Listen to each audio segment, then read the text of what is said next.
Hey everyone, Douglas here, Kenner Market Analysis, and welcome to the weekly macro update. It is Monday, April 6th, 2020, 11:23 p.m. Eastern Standard Time as I hit record and we get things rolling on this update.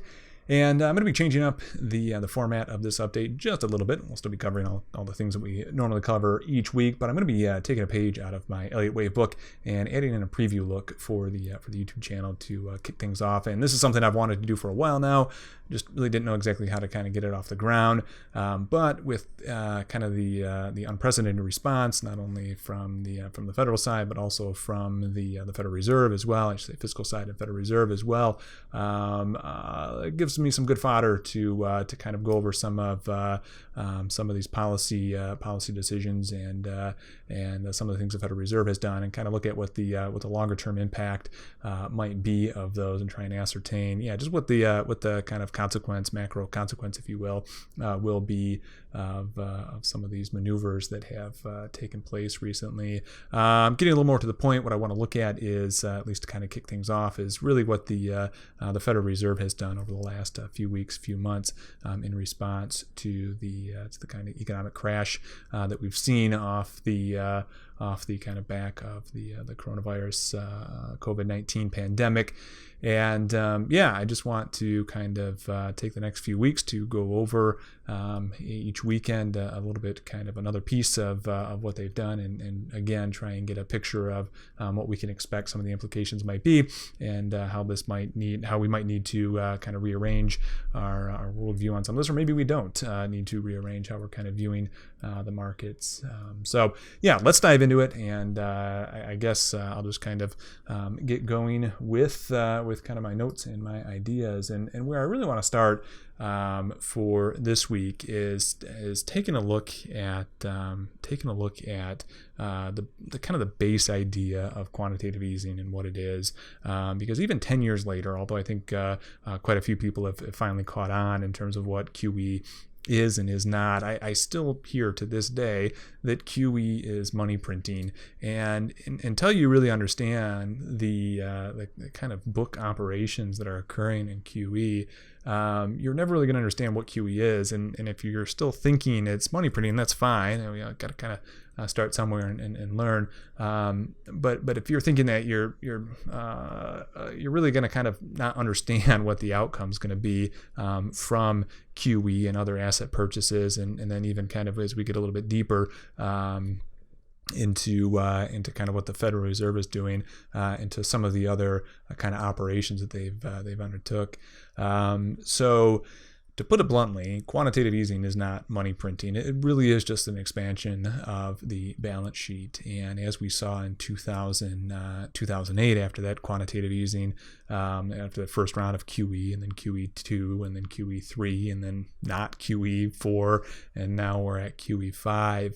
After multiple rounds of this, it's pretty obvious that QE is not inflationary, that QE is not money printing, that QE is really just an expansion of the balance sheet. And I think by the end of this, you'll actually see that instead of it actually being inflationary, if anything, it's disinflationary, possibly likely even deflationary, if not done properly. So what I'm going to do is I'm going to actually look at what a bank balance sheet would look, how the Federal Reserve central bank balance sheet would look, and then how what I think is actually kind of important and oftentimes missed in this, what the Treasury balance sheet is going to look like in the QE operations. But before I go any further, it's also important to kind of qualify all this, and I recognize that this round of kind of Fed intervention is going far beyond what we saw in 2008, 2009, and going forward. They're doing, by my count, like 15 different specific operations now in all of this, different programs. So again, it's going to go much beyond what I'm showing right now, and we'll get to that in later weeks. But for the meantime, we have to understand this kind of base case of what is QE and what's the implications of it, what's kind of the outworkings of it, and then from there we can build on, and once we get an understanding and try and understand a little bit more how effective some of these other measures are going to be. Hint, probably not, probably not, or I should say spoiler, probably not too effective. And I think you'll see by the end of this really probably where, if anything's going to be effective to kind of get us out of the situation we're in, what that might be. So, okay, I've let it enough here. Let's get down to business. And like I said, I'm going to draw 3 balance sheets here, a balance sheet of a bank, and we can go ahead and just get into that right now. So we'll go over here and we'll call this balance sheet bank XYZ, and then we're also going to need obviously the Federal Reserve. You guys are going to find out 2 things about me. 1, my handwriting is atrocious, and 2, I grew up in a world with red squiggly lines to tell me if I'm spelling things incorrectly, and there's no spell check in my little whiteboard program here, so you're going to find out that I have terrible handwriting and I don't know how to spell. So give me a little bit of grace there. But nevertheless, even if I do spell things incorrectly and you can't read what I'm writing, you'll still get the gist of everything. So we're going to have bank, we'll call it XYZ, the Federal Reserve, and then last but not least, we're going to have the Treasury as well here. So those are our 3 entities, and you'll understand why we're representing all 3 in just a second. So in kind of normal kind of course of business, if you will, a bank in general is going to have reserves on hand. So we'll call this, say, just $100 of reserves. They will also have loans, and then again, just to fill this in real quick, assets and liabilities. So they're going to have reserves as an asset. They will also have loans as an asset. So this will be kind of their risk assets. So they're going to have some loans as well. And we'll go ahead and call this 100. And then they might also have some bonds on hand as well. So we'll put some bonds, treasury bonds down here, and we'll just go ahead and call this, 20. So their total assets are 220, and you have to have offsetting liabilities as well. So the major liability of a bank is going to be deposits. So let's just go ahead and call this 200 for deposits. And then they will also need offsetting capital as well, and that will be 20. So we have 220 and 220. We have a balanced book. That's a good thing. We need that. And that might be a kind of, very basic idea of what a balance sheet might look like for a bank. Now let's go ahead and go to the Federal Reserve, and we will take a look at what they're doing here. So the Federal Reserve and its asset side will have, at this point, it's grown a lot more than this, but in even pre-2008, you might just say they're going to have bonds and bills, T-bonds and T-bills setting on their asset side. Like I said, this has grown since 2008 and will grow even more, as we'll see. They've obviously added on mortgage-backed securities, and now they're adding on many other forms of assets that they're buying off the banks. But at its most basic level, the majority of what they're going to have is bonds and bills. So we'll just call this, we'll have let's just say 100 in T-bills, and then we'll just call this 50 in bonds here. And then on their liability side, they're going to have reserves, which will offset the same reserves at the bank, because the bank's reserves need to be on deposit at the Federal Reserve, and then they might also have some cash left over as well. So we'll call that $50. And then finally, you're going to have the Treasury that's going to have a balance sheet. And this is where things are going to get important to kind of pay attention to, right? Because the Treasury is going to have on their liability side, it's going to be the debt, the federal debt, right? So there's going to be bills and bonds over here. And we'll call this, let's just say, we'll call it 75, and 75. And so the money then that actually exists out there is going to be 150. All right. So when the Federal Reserve does quantitative easing, what they're going to do is they're going to go to the bank and they're going to say, okay, do you have any bonds on your balance sheet? And the reason they're doing this is kind of explicitly stated is twofold. They're doing this because they're under the assumption that Bank XYZ here does not have enough reserves on their balance sheet to withstand the potential loss from their risk assets diminishing in value, and therefore they might end up in a kind of a negative equity position and ultimately have to be shut down due to regulation. So what they can do is they can actually expand their balance sheet, and that would be the Federal Reserve, and go ahead and create reserves, and with those reserves buy the bonds. So that would end up looking like this. The Federal Reserve would create the reserves, up to 120, go ahead and buy the bonds. So now the bonds are going to be off the balance sheet of the Bank XYZ. Go ahead and go on the balance sheet of the Federal Reserve, and Bank XYZ now has more reserves on their balance sheet. And what you'll notice in this activity is no new money was actually created. All we saw was, like I said, an expansion of the balance sheet of the Federal Reserve. And that's it. The Federal Reserve still sums to zero. The bank still sums to zero. The bank just lost their bonds and added on their reserves.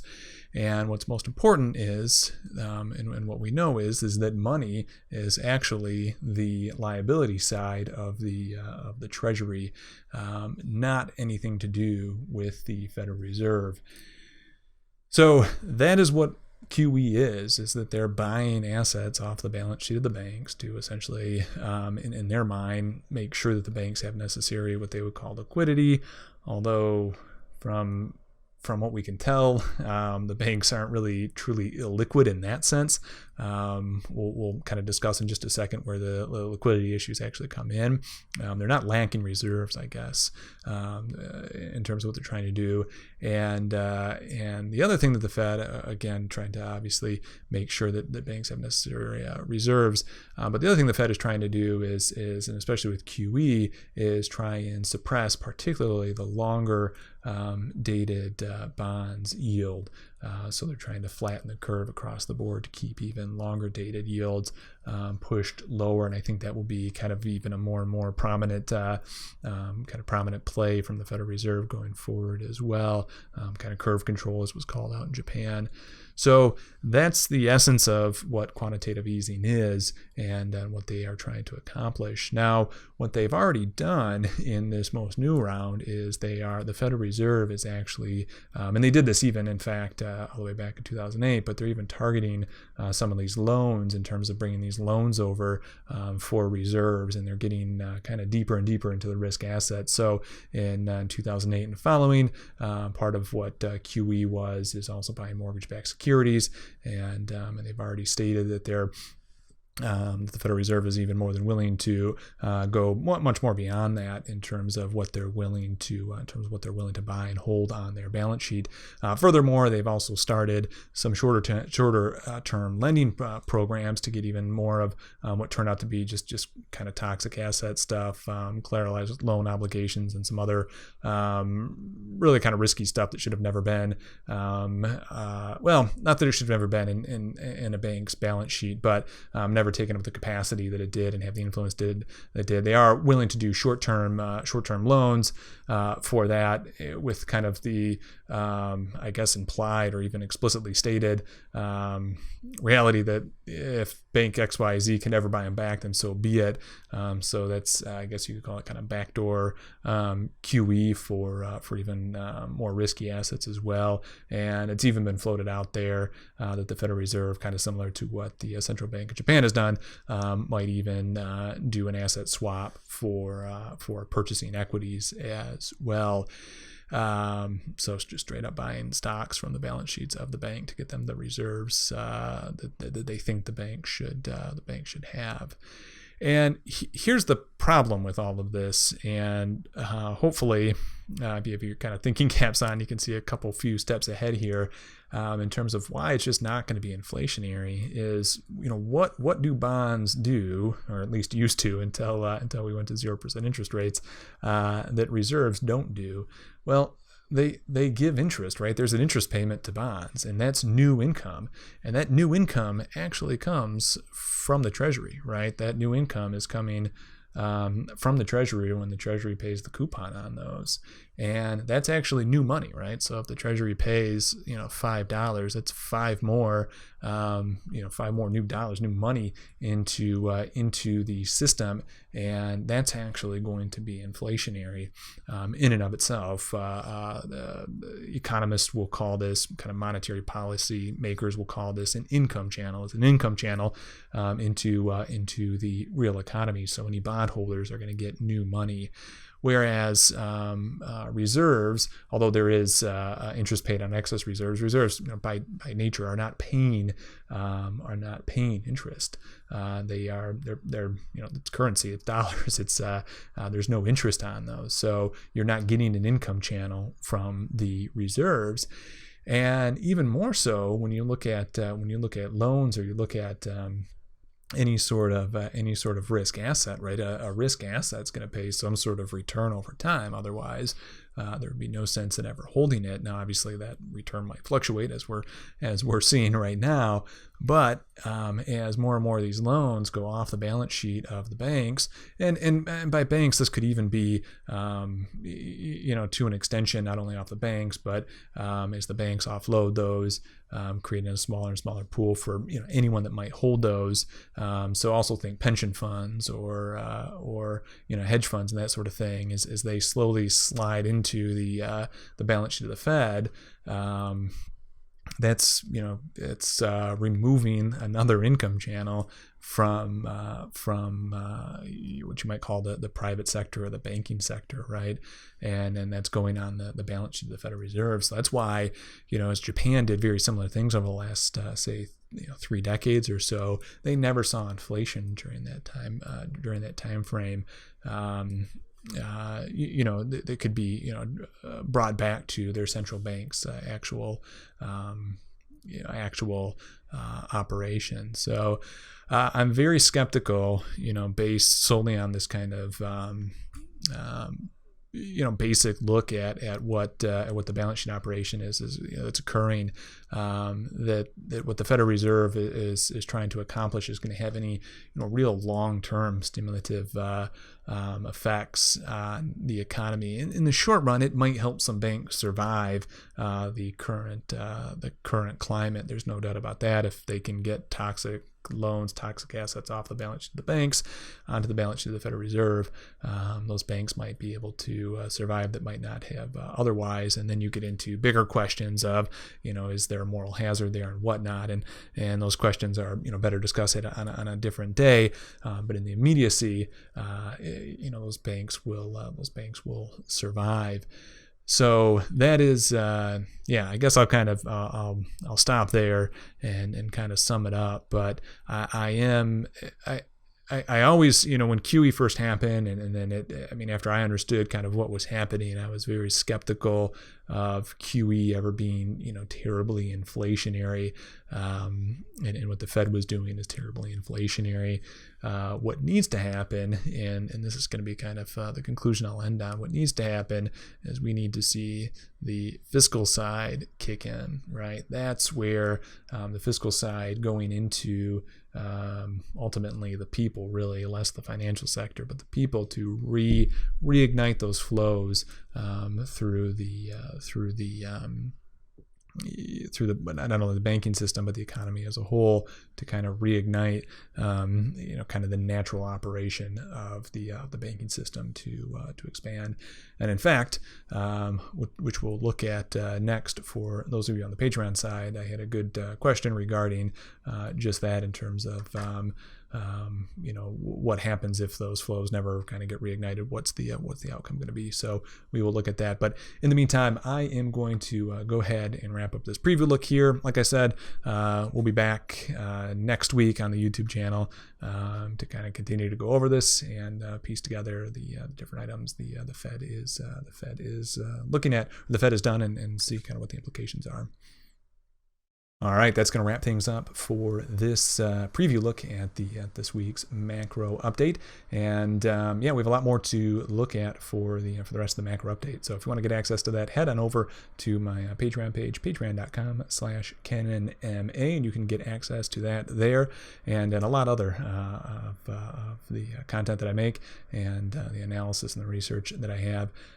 You can access over there as well. And another perk too is as I get those videos up, those take priority in terms of posting them as well. So I get those up almost immediately after recording and producing. Whereas as you'll probably see with this video, usually it takes about another half a day or so before I'm able to get these posted. So anyway, head on over there. I'll stop plugging it and I'll go ahead and wrap this up. So yeah, good trading everyone for the rest of the week, and yeah, we'll see you next time. Bye bye.